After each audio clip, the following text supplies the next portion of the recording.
Professor, eu tava meio que desabafando com o pessoal aqui, porque a gente está vendo tudo isso acontecer e, e a ideia é responsabilizar os culpados diretamente por esta situação, né? A morte do Clériston ela deve ser objeto de responsabilização e punição dos culpados. Só que isso move, para iniciar esse processo todo, a máquina ela tá todinha travada. O cara que construiu essa máquina foi um imbecil que deu muito poder para o presidente do Senado, que deu muito poder para ministro do Supremo Tribunal Federal, e essa máquina está enguiçada. E só tem uma maneira de desenguiçar essa máquina, de destravar isso daí. É o povo na rua. Mas eu queria primeiro te ouvir a respeito da sua visão sobre a morte do Clériston, você como jurista e como cidadão, como você enxerga esse acontecimento trágico e absurdo que a gente viu desde anteontem? Olha, Marco Antônio, eu estou chegando agora, não sei se vocês já fizeram essa comparação, ou se você já fez essa comparação hoje aqui no programa, ou em outro programa, mas aconteceram dois fatos, né, praticamente ao mesmo tempo, né? Aqui no Rio de Janeiro, um rapaz de 25 anos de idade, estudante de engenharia, se não me engano, do Mato Grosso ou Mato Grosso do Sul, veio ao Rio para assistir ao show da cantora americana Taylor Swift. Tá? Ele foi morto em Copacabana, foi assaltado e morto, tomou 23 facadas.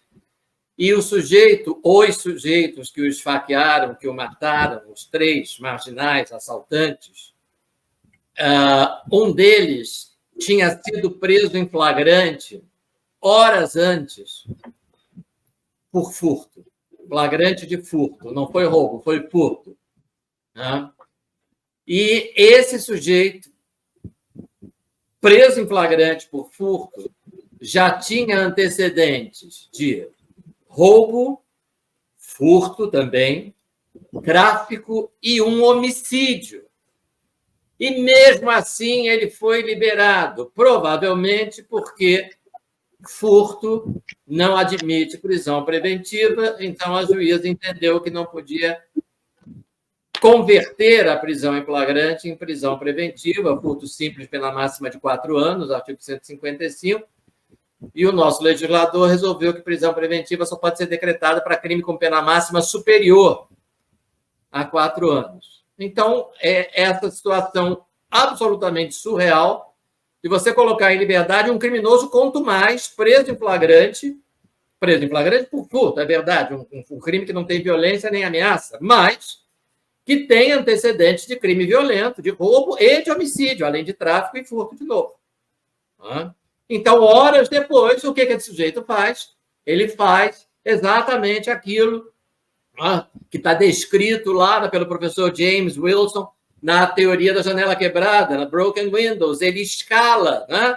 É assim, do dano da janela quebrada para o furto simples, do furto simples para o roubo, do roubo para o latrocínio, né? Então, ele pulou uma etapa e foi em poucas horas do furto para o latrocínio. Nesse mesmo país, um cidadão que, no frigir dos ovos, cometeu crime de dano, se é que cometeu, né? Porque tem um aspecto processual absurdo nessa história que depois a gente pode comentar, mas admitindo que ele tenha cometido um crime de dano ao patrimônio público, ele pegaria uma pena que o qualificaria para iniciar o cumprimento em regime aberto. Não era para ficar preso um dia, dano a infração de menor potencial ofensivo. Juizado especial criminal, cabe pena alternativa, sexta base, a pena de multa. Na pior das hipóteses, pena de prisão em regime aberto. Para quem não é da área, pena de prisão em regime aberto significa que o sujeito é condenado e vai para casa. Pois esse sujeito morreu na prisão. Estava preso preventivamente há 10 meses. Um prazo injustificável, considerando o crime que ele teria cometido. Então, construiu-se toda uma narrativa de tentativa de golpe de Estado, de atentado contra a ordem democrática, uma tentativa de golpe de Estado, uma tentativa de derrubar um governo que tem Marinha, Exército, Aeronáutica, Polícia Federal, etc., uma tentativa de derrubar um governo sem armas, um governo que dispõe de todas essas forças armadas aí, e a gente vai acreditar, né, num malabarismo de interpretação dos fatos, de que esse povo foi para a rua desarmado para derrubar um governo e sem ter, o que seria inédito, né, uma tentativa de derrubar um governo, sem ter uma outra pessoa para colocar no lugar do governante derrubado.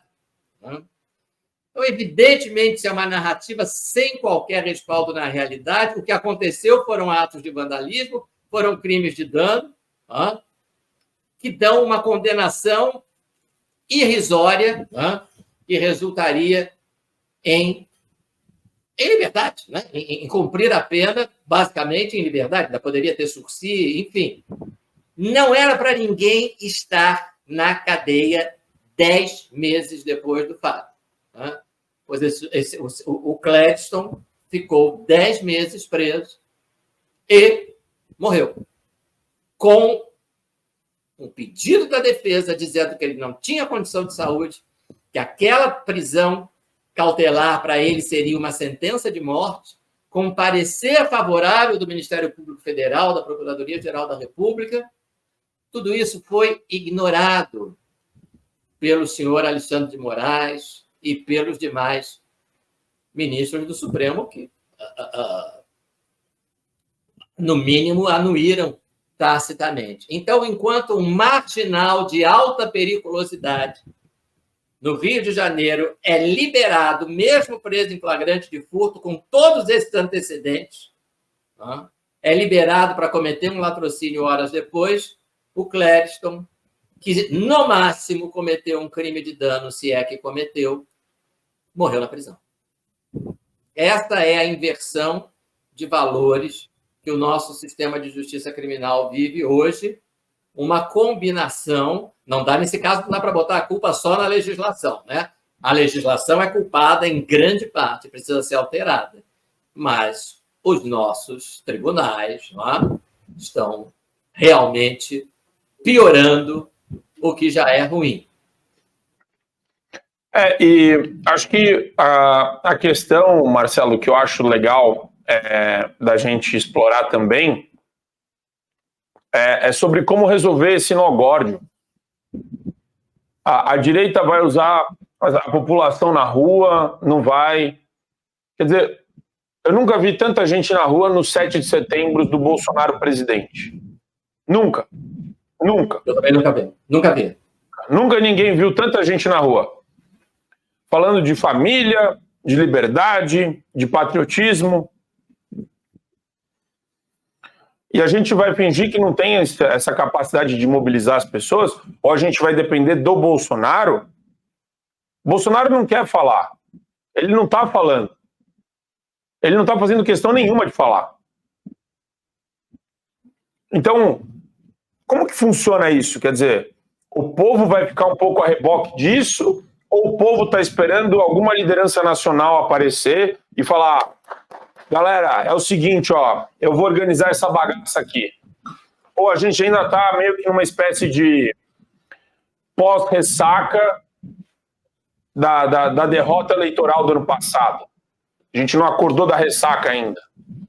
Eu acho que é uma mistura de ressaca com medo, né? Tem gente com medo dos desmandos que a gente está presenciando, né? De situações absurdas como essa, que causou aí uma morte, inclusive, né? do Gladstone. Eu acho que ainda tem gente com muito medo, mas com medo a gente não vai a lugar nenhum. A gente precisa vencer esse medo. Né? Eu acho que é importante a mobilização, é o povo nas ruas que pressiona o Congresso Nacional. O Congresso tem que, nesse momento, eu entendo que faz parte aí da tentativa de minorar o problema, restringir os poderes do Supremo, né? E acho que o que o Congresso está fazendo é válido, mas ainda é muito pouco, né? essa questão de restringir a possibilidade de decisões monocráticas, que é um projeto de um senador do Podemos, do Paraná, me foge o nome agora.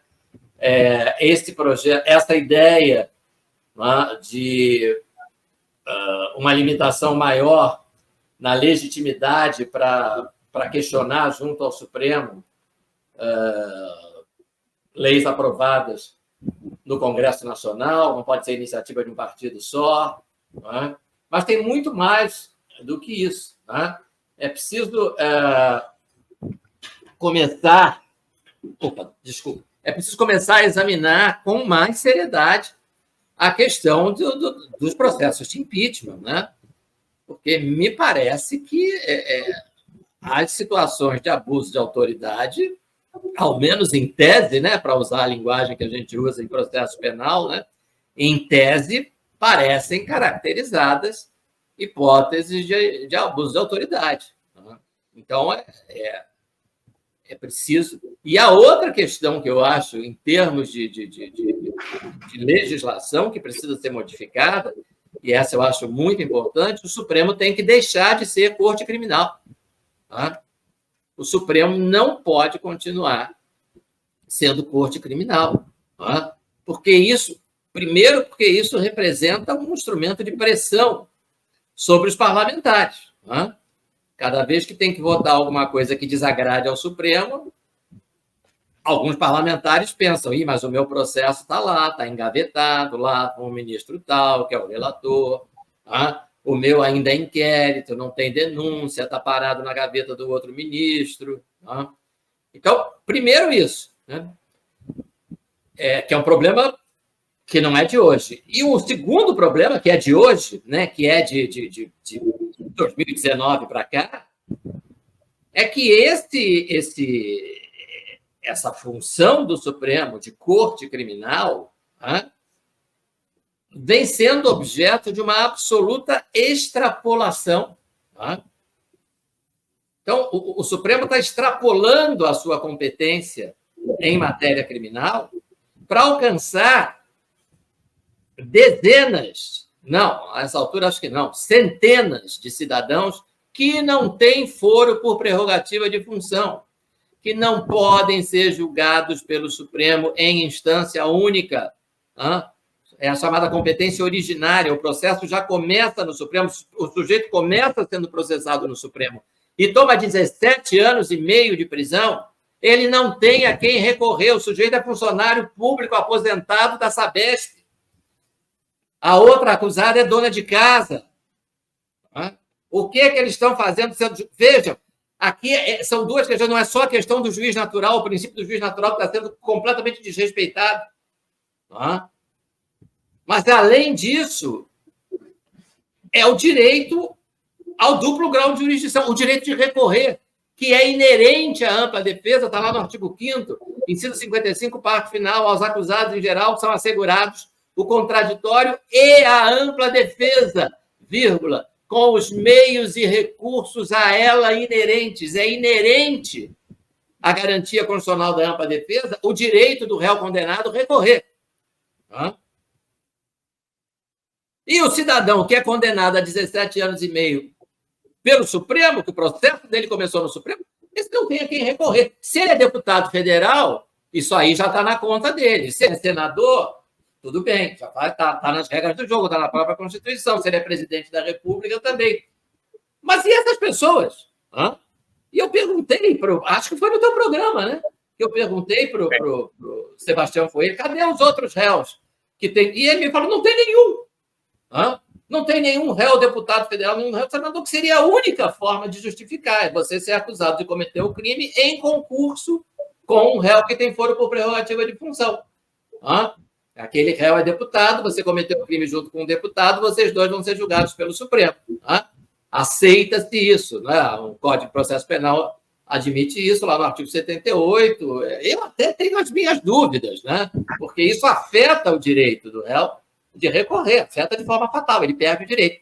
Mas imagina quando não tem ninguém, não tem nenhum deputado. E o doutor Sebastião Coelho nos disse, Não tem e não há e não haverá.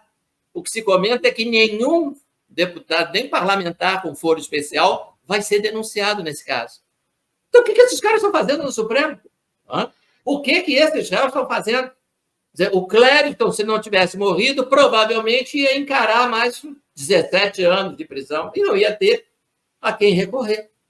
Para você ter acesso ao conteúdo integral do Fio Diário, é fundamental que você assine agora a plataforma e aproveite as condições que a gente tem promocionais para você ter todos os acessos aos programas. Adrilho sobre tudo, Marco Antônio em Direita, Além do Ponto G, entrevistas com personalidades nacionais e internacionais, óbvio, Show da Manhã e várias outras atrações do Fio Diário.